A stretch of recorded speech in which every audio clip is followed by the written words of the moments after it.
Hello guys, welcome back sa aking channel, ang Diskarte Pinoy Vlog. So kung makikita ninyo, may hawak akong isang wash timer. So wash timer,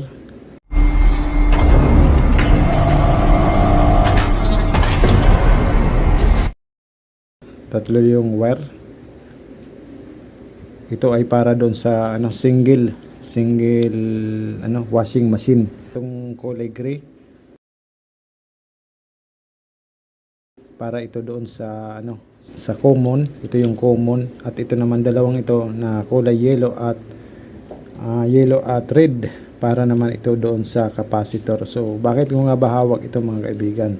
So sino ba nakapag-repair na ng wash timer? So ano bang ginagawa nyo? Anong ginagawang paraan nyo para ma-repair ang wash timer? So makikita nyo guys, meron siyang meron siyang tatlong tornilyo. So kapag tinanggal nyo yan, ang magiging itsura niya, ang magiging resulta ay baka magliparan niyang mga gear. So maraming gear sa loob mga kaibigan. Ayan, maraming gear. So ang gagawin natin dyan ay butasan sa pamamagitan ng soldering iron. So sabi kasi na may-ari guys, dahil wala pong makukuha nito sa wala akong makita nito doon sa tindahan na naka-attach na ganito. So sa ngayon kasi yung mga bagong labas ng wash timer ay ito lang. Ayan. Pero itong wala. Ayan, kaya mahirap hanapin to mga kaibigan. So ang gagawin na naman natin ngayon ay bigyan natin or diskartehan natin para mapagana natin to. Kasi ang isa dito ay hindi gumagana. So ang gagawin natin, try natin at nang makita ninyo, gagamit tayo mga kadiskarte ng analog tester. So analog tester, set natin sa X10 resistance reading. Ayan. Shout out nga pala po doon sa mga followers ng Diskarte Pinoy. Maraming salamat po sa ang sawa ninyong pagsubaybay sa aking channel. So ang gagawin natin guys ay ikabit natin tong isa. Okay lang kahit magkabaliktad, okay lang itong pula or itim, or itong test probe na itim or pula.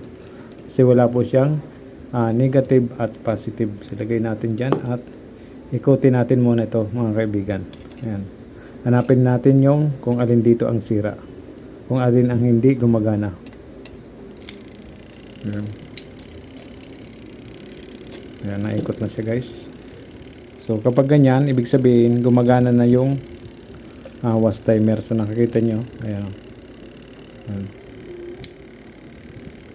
Tumatakbo na siya. So kapag nag-click siya, either na forward or reverse ang gumana.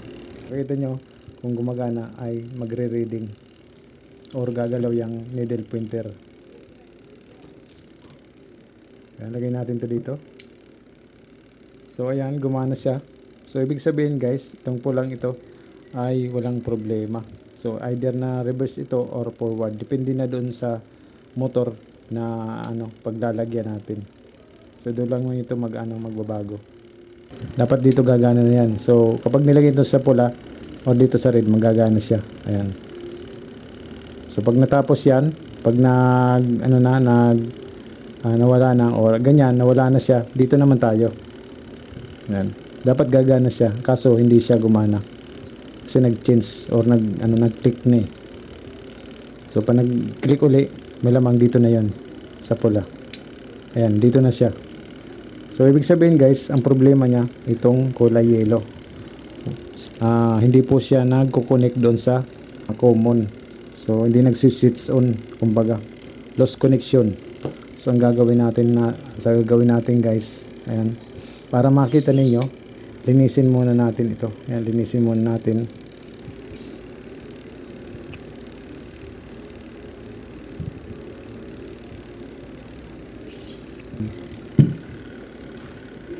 Ang linis natin ay kutson, itong foam.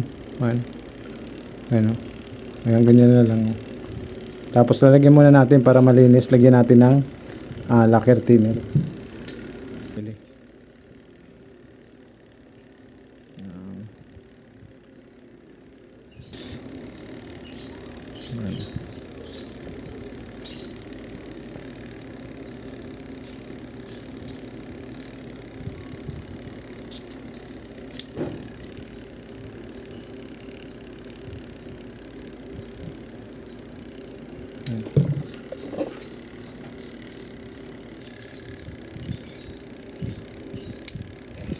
Sa tagal ng panahon guys, yan, madumi na siya.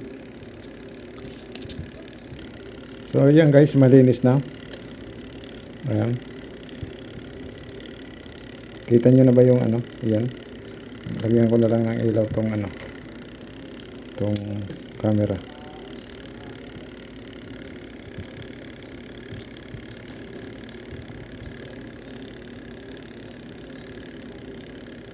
Kita nyo guys, yung mga bagong labas, mas madali yung linisan. Pero ito ang lalim niya, oh. Andito. Ayan. Napakalalim, malalim siya. Pero kakapain natin yan. Ayun, oh. Yung dalawang ano, contact point, o yung kulay pula at kulay yellow. Butasan natin.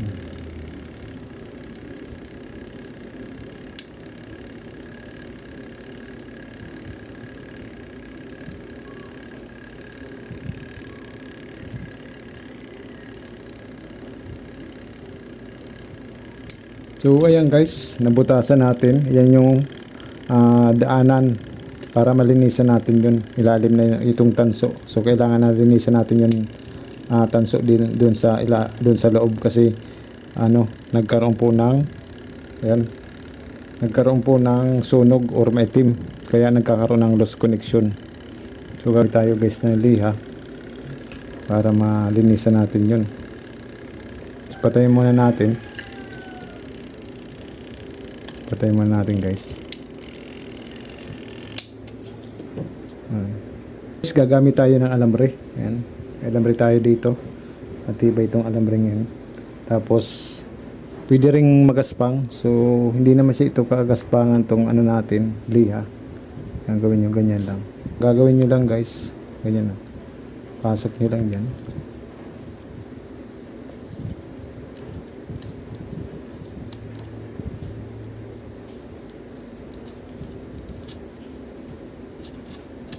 Yan, ganyan na lang, oh. Linisan nyo lang yan guys. Kasi nangitim.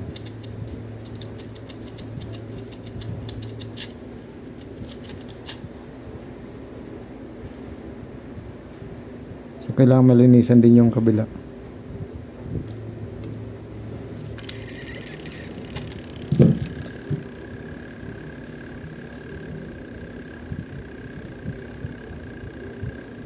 So kapag natanggal yung ano itim, ay malamang magkakaroon na siya ng connection.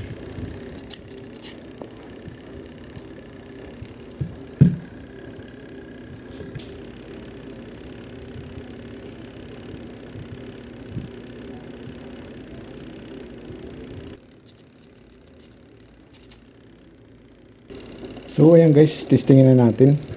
Ayan. Nalinisan na natin yung ano, yung dalawang connection doon sa loob. So bali pula at ano, kulay yellow. So kanina ay nakita natin yung pula ay umaandar naman, either na reverse or forward. So ang pinakang primary pakay natin ay malinisan natin yung kulay yellow para magkaroon ng connection. So kumbaga sinama na natin yung kulay pula. So try natin guys kung okay na.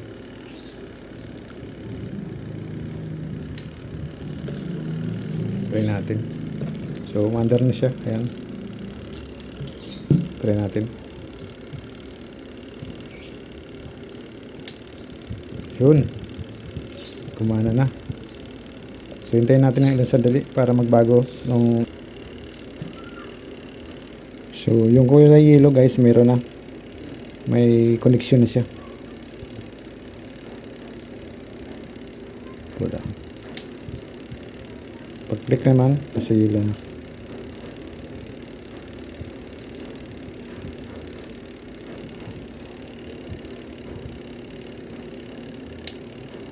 So yan, okay na guys. Nalinisan na natin yung dalawang connection dito. So ang gagawin natin guys, lagyan natin to ng stick glue. So kailangan nakatakpan pa rin natin yan. Ayan. Dito. Lagyan natin to.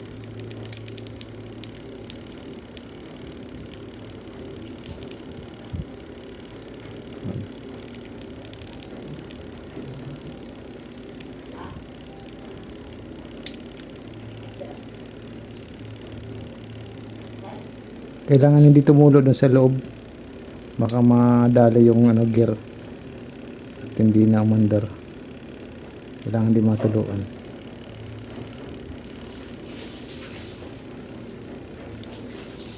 So yan guys, nalagyan na natin ng ng stick glue. Patuyuin na lang natin.